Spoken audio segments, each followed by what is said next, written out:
Xo'p, assalomu alaykum hammaga. Bugun YouTube kanalimizni qaytadan jangirizdik, ya'ni qaytadan yuritishni boshlaymiz.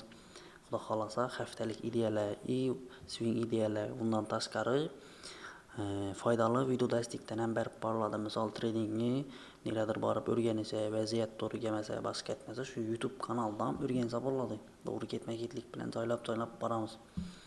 Hozirgi ko'rib chiqadigan narsamiz yevroda, funtda swing ideya. Bu oylik deb qarasangizlar ham bo'ladi, yillik deb qarasangizlar ham bo'ladi. Asosiy swing ideyamni sizlar bilan bo'lishacakman. Bugun ham misol oltinda sel pozitsiya ushaldi, zo'r moment bo'ldi.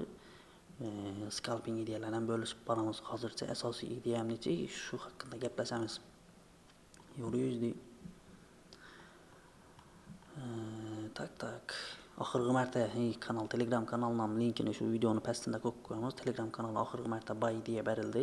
Birinchisi inducementni yetgandan keyin razorot bersa buy kerak ko'ramiz deyiladi. Ikkinchisi internal range liquidity-ni yetsa external liquidity target. Xo'p, hali tasdiq bermadi. Inducementni yetgandan keyin ham tasdiq bermadi. Hali pastki zonani yetgandan keyin ham tasdiq bermadi. Bugungi kunimiz klassik sell day bo'ldi, ya'ni Eurozida to'liq sell tushib berdi.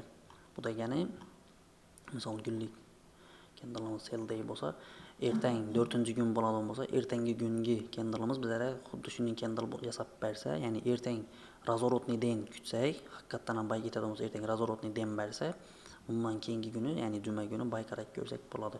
Undan keyingi haftaga qolib ketadi. Hozir bundan ham swing ideya haqida gaplashamiz. Xo'p. Ko'p vaqtda stream etmaganimiz hisobına ошибкалар bo'lishi mumkin, sal tushuntirmay gaplashim mumkin. Sal to'g'rilashtirib tushunamiz deb o'ylayman. Eurozda polni o'chiramiz. Xo'p. Eurozda birinchi pozitsiya ochishda oylikdan qarab keladigan bo'lsak, bizda menda imенно target FX.com brokerida ko'rsanadi. Swing ideya bozor oylik time frame'da o'suvchi trend, ya'ni minimum maksimum korreksiyaga o'tib yo'nalishini davom ettirib kelayotir. Bizda oxirgi minimum, asosiy maksimumlarni belgilab oladigan bo'lsak, bozor o'suvchi strukturani davom ettirib kelayotir. Bizda где-то oxirgi maksimum bu, oxirgi minimum bo'ladigan bo'lsa, korreksiyaga o'tib buy yo'nalishini davom ettirdi. Bu narsaga misol men o'tgan 25-yildan bana avvalgi kanalimda tasab barg'aman, uni linkini tasab qo'yaman. Avvalgi kanalimda boshida polni oylik 25-yil yanvar-fevral oylarida buy ideya berilgan. Shu ideya bo'yicha Silicon 1 yil, почти 1,5 yil davomida buy yurdi. Endi hozirgi kutib turgan momentim ozgina korreksiyaga o'tib, yana yo'nalishini davom ettirish. Asosiy targetim eng oxirgi maksimumgacha chiqib ketish. Bu degani pastda e'tibor bersangizlar 2008-yilda yasalgan maksimum. Misol 2008-yildan 2024-yilgacha, misol 23-yil, 24-yilgacha sell tushgan. Где-то 15 yildan ko'p vaqt. Endi bu maksimum yangilash uchun ham kamida 2-3 yil, balkim 4-5 yil ketishi mumkin. Bilmadim, vaziyatdan gap chiqib qarasak bo'ladi. Hozircha texnik menda eng yaqin targetlar bilan ishlaymiz. Onda brokerni qaraydigan bo'lsak, onda brokerida polni istoriyani ko'rsatmaydi, shuning uchun analiz etish uchun boshqa broker o'tib ham qaraladi. Hozirgi momentda eng yaqin targetimiz bizda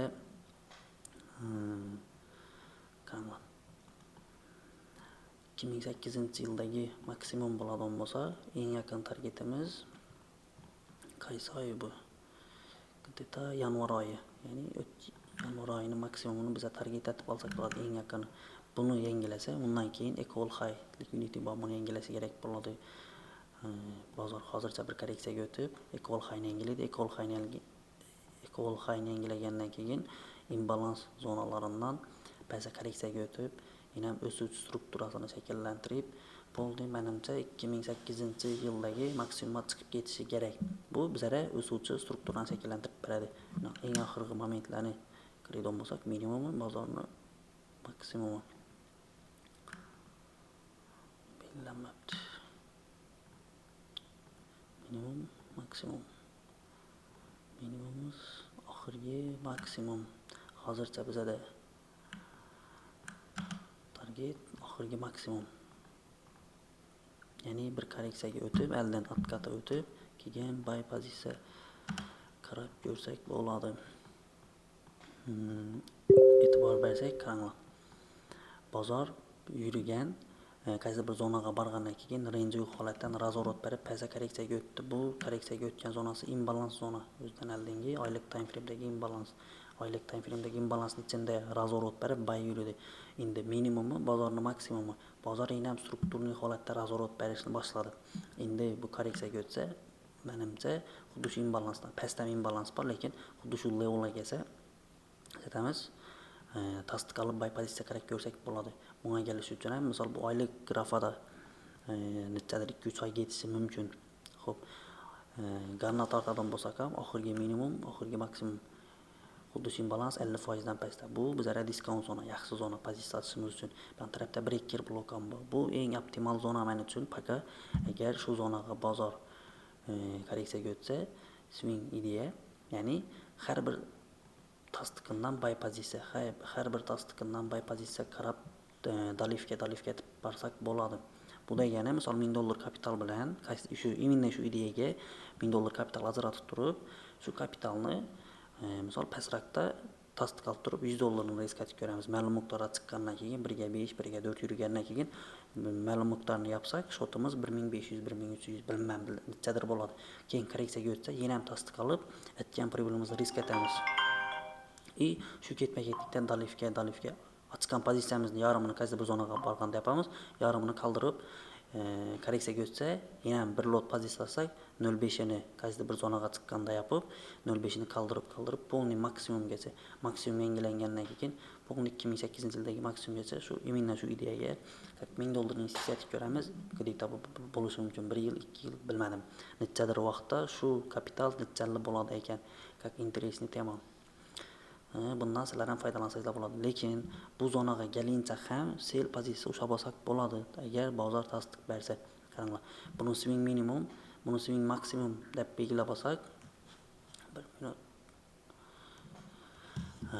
Swing minimum, swing maksimum deb belgilab olsak, bir time frame kichkinaga tushamiz, weekly time frame. Xo'p.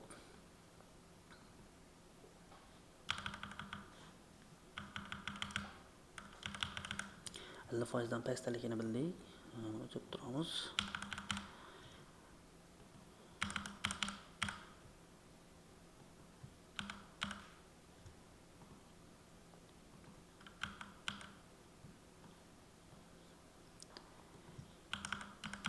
Xo'p. Oxirgi minimum, oxirgi maksimum kichkina time frame'da. Xolasak bir time frame bundan ham kichkinaga tushsak zo'rroq ko'rsanadi, ya'ni ichki strukturasini belgilash uchun. Bizda qaranglar. Minimum yasalgan, minimum yasalincha sell struktura shakllantirib kelgan. Buni ichib bo'ladi. Buni şeyden başlayalım.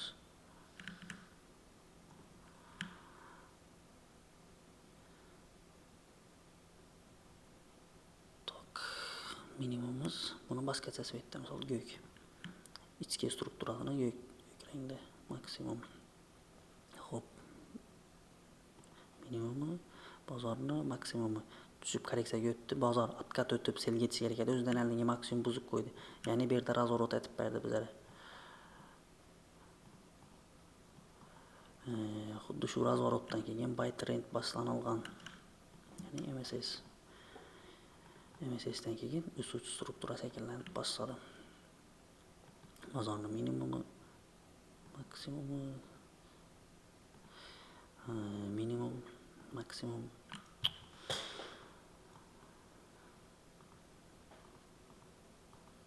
Hop. Bozorning maksimum, minimum. Keyingi maksimumimiz, keyingi minimumimiz.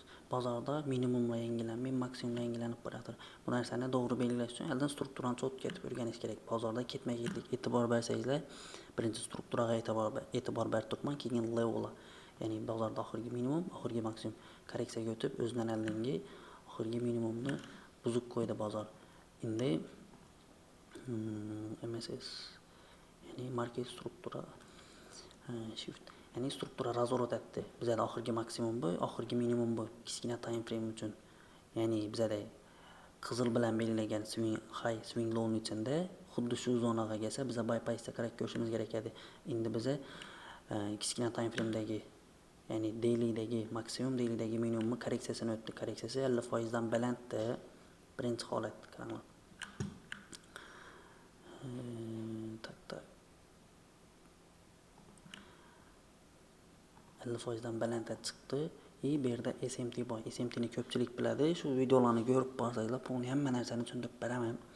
Ya'ni o'zidan oldingi bu maksimumni funt bilan SMT bo'lib qoladi. Euro yuzda yangilab bilmayin, sel yurishini boshladi. Funt esa o'zidan oldingi maksimumni buni ham o'chirib turamiz. O'zidan oldingi kunini e'tibor beringlar. 17-aprel 26-yil euro yuzdaga o'tsak, 17-aprel 26-yildagi maksimum yangilanmagan, ya'ni qachon 6-may kuni yangilanmagan. Bunda esa 17-aprelni 6-may 1-may ham yangilabdi uni, 6-may ham polni yangilangan. Короче, 1-may SMT bo'lib qolgan bu yerdagi SMT bozor euro yuzda maksimum yangilamasligi mumkin degan ma'noni bildiradi. Ya'ni o'zidan oldingi maksimum yangilamin, to'g'ri sel pastga ketib qolishi mumkin. Hali tasdiq yo'q seli. Tasdiq bo'lsa kanallar YouTube'ga shu kunlik tahlil, haftalik tahlil deb tasab boramiz. Bizada hozir bu yerda MSS dan keyin maksimum minimum 50% dan balanddan tasdiq olib pozitsiyaga kiradigan bo'lsak, stop lossimiz momentum qaysi bir hayda take profitimizni, birinchi take profitimizni bu yerda qo'ysak bo'ladi. Ikkinchi take profitimiz pastda imbalansga kelishini kutibmiz, shu yerga kutsak bo'ladi. Bu oz diapazon emas, katta diapazon. Har bir korreksiyasida, ya'ni har bir razvorotunda qo'shilib kelsak bo'ladi, atkat o'tadi. Bozor birdan tushib ketmaydi-ku. Har bir razvorotunda, har bir tasdiqında satsa bo'ladi, qo'shilib buy pozitsiyaga kirib ketsak bo'ladi. Imbalansga kelgandan keyin imbalansning ichida ham tasdiq bersa, keyin buy pozitsiya shungacha hozircha birinchi target pastdagi oxirgi minimum, daily'dagi ikkinchi target past. Hali tasdiq bermadi. SMT bo'lgan hisobini xuddi shu zonani o'zida tasdiq bersa, kanallar iminga tasalladi. Hozircha buy'imiz, ya'ni yo'nalishimiz sel. Funtda ham xuddi shunday. Asosiy yevroni ko'ramiz. Bugun ko'proq ketib qoladi swing idea bo'lgani uchun. Xo'p. Funt esa xuddi shu maksimum yangiladi. Bu birinchi ssenariy, ya'ni xuddi shu zonadan agar pastga tushib ketadigan bo'lsa, nodir model shakllantirib borsa, hozirgi hayda qo'shib turmas ekan, bundan keyingi maksimumlarda, ya'ni pozitsiya qo'shilib kelsak bo'ladi. Birinchi targetimiz 1, ya'ni minimum, ikkinchi targetimiz past bo'ladi. Bu birinchi holati. Agar euro dapaga yursana bo'lishi mumkin-ku, bizning ideyamizni hurmat etmang, ya'ni SMT bo'lganlik hisobına ma'lum miqdorda korreksiyaga o'tib, agar euro yuzda hali tasdiq bermadi bo'lsa, korreksiyaga o'tib yo'nalishini davom ettirsa, o'zidan oldingi maksimum yangilab qo'ysa, bu men uchun zo'r formatsiya bo'lgan bo'lar edi. Sababi iminna oylik time frame o'tadigan bo'lsak, men switchni ham qarayman. Ya'ni hozir ham CRT bo'lib turibdi. CRT modeli bor. O'zidan oldingi o'tgan oyga candle o'zidan oldingi maksimum yangilab, ichida qolib bergan. Undan keyingi candle'imiz targeti birinchi candle'imiz deb qarasak, bu ikkinchi candle'imiz, bu uchinchi candle'imiz, ya'ni 3-oyimiz. 3-oyning zadaniyasi, agar ikkinchi oyimiz o'zidan oldingisi uchani maksimumni yangilab, birinchi candle'imizning ichida qolib ketsa, uchinchi candle'imiz targeti birinchi candle bo'ladi, ya'ni minimum bo'ladi, CRT low bo'ladi. Buni yangilasa, pastdagi imbalans zonaga kelishi ham ehtimol yuqori bo'ladi. Xo'p. Bu strukturnik holatda ham cho'ch berib qo'yganda, misol cho'chdan keyin maksimum minimum 50% dan balanddan sel kirish kerak, take profitimiz bu yerda. Hamma targetlar to'g'ri kelib turibdi.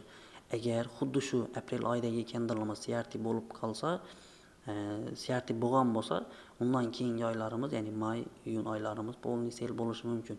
Lekin men uchun yana bir marta aprel oyini maksimumni yana bir marta sweep etib bersa, ya'ni bu maksimum yana bir marta sweep bo'lsa, CRT candle'ımız, ikinci candle'ımız bo'ladi. Aprel oyidagi birinchi candle bo'ladi. Ya'ni iyul oylari birinchi target bu, keyin bu bu 3 dona targetga olib qoladi. Ya'ni keyin bu oy SMT bo'lmayin, tepaga bir chiqib, keyin razvorot berishi mumkin. Buni daily time frame o'tadigan bo'lsak, strukturniy ko'rinishi bu maksimum yangilanadigan bo'lsa, где-то korreksiyaga o'tib maksimum yangilaydi. Keyin bu maksimum o'zida eng optimal zona sell pozitsiyaga kirib olishimiz uchun keyingisi bu o'zidan oldingi minimum yangilasa MSS bo'ladi. MSS dan keyin korreksiyaga o'tsa oxirgi maksimum, oxirgi minimum 50% dan balanddan tasdiq olib sell pozitsiya qarab ketsak bo'ladi. Bana imminni shu formatsiyani yasab bersa, shu maksimumlardan dalif yetib başlasak zo'r bo'lar edi. SMT bo'lib qolganini hisobini maksimum yangilamay to'g'ri tushib ketish shansi ham bor. Asosiy yevroda ideyamiz shu birinchi sell tendensiyaga o'tishi, ikkinchisi imbalans zonamizga kelsa, shu zonani ichida ikkinchi ssenariy swing ideyamiz bu. Shu zonaning ichida buy oqim, ya'ni buy oqimına qo'shilib ketish. Bu eng misol razgonchiklar bor, boshqalar bor. Ulardan ko'ra dalif ketib borish. $1000 depozit etsak, ma'lum miqdorini minimal shortni risk etib ko'ramiz. Ma'lum miqdorda plus o'tgandan keyin yarımini yapib, aytgan pribilimizni keyingi pozitsiyalarimizga risk etib ketsak, short strafovkada bo'ladi, uzoqroqqa borsak bo'ladi. Bu professional trading bo'ladi. Bu meni fikrim. Hozircha yevroda xuddi shunday ideya. Agar tepada tasdiq bersa, buni ham aytamiz. Agar tasdiq bermayin, yo'nalishini tepaga davom ettirib ketsa nechik bo'ladi. Baribir meni ideyam sella korreksiyaga o'tish kerak edi. Men uchun imminni shu fazada sella korreksiyaga o'tgani выгодный, lekin bundan maksimumni yangilab ketsa, bu yerda ikki xil holat bo'ladi. Buni ham o'tamiz. Ya'ni birinchi minimumni yangiladi, keyin maksimumni yangilagan bo'ladi. Birinchi misol buy stop. Tak, keyin sell stop. Ya'ni sell stop. Ya'ni birinchi minimum yangiladi, keyin maksimum yangiladi. Birinchi qaysi tarafda yangilagan bo'lsa, target soni bo'ladi. Ya'ni double force bo'yicha ham pozitsiya qaraymiz. Bu yerda bu momentni ham ko'ramiz. Hali hozircha tasdiq yo'q. Chiqib o'zining oldingi maksimum yangilab qo'ysa, shu maksimum yangilagan holatda o'zi model beradi. Shuni imminni shu momentga kelsa ko'ramiz. Hozircha variantni ko'paytirmang. Ikki dona variant. Birinchisi momentum sell yetib qolishi mumkin. Agar sell yetib qolsa, oqimini qo'shilib olamiz. Agar o'zidan maksimum yangilab qo'ysa, bu eng zo'ri bo'ladi men uchun. Zo'r formatsiya shakllantirgan bo'ladi euro yuzda. Shu maksimumdan qo'shilib olsak bo'ladi. Пока shunday. Funtda ham shunga yaqinroq formatsiya. Ya'ni funtdan ham ko'rib chiqamiz. Funtda SMT bo'lib qolgan. Funt iloji boricha xuddi shu diversion zonaga chiqib bersa, men uchun agar euro buy yuradigan bo'lsa, bu buy yurishi kerak. Chiqib euro o'zidan oldingi 17-apreldagi adashmasa maksimum yangilab bersa, bu ham yangilaydi. Xuddi shu diversion zonaga, ya'ni levelga test etsa, xuddi shu leveldan interesni sell pozitsiya qarab ko'rsak bo'ladi. O'zidan oldingi ichkiliklar nechada imbalansdan korreksiyaga o'tadi. Imbalansdan ma'lum miqdorda hurmat etib, keyin bu yerda asalgan qaysidir bir leveldan sell yurib bersa, o'zidan oldingi birinchi likvid, keyin ichki likvid bular yechilgandan keyin shu vaziyatdan gap chiqib swing ideya aytiladi. Hozircha funtda internal liquidgacha target.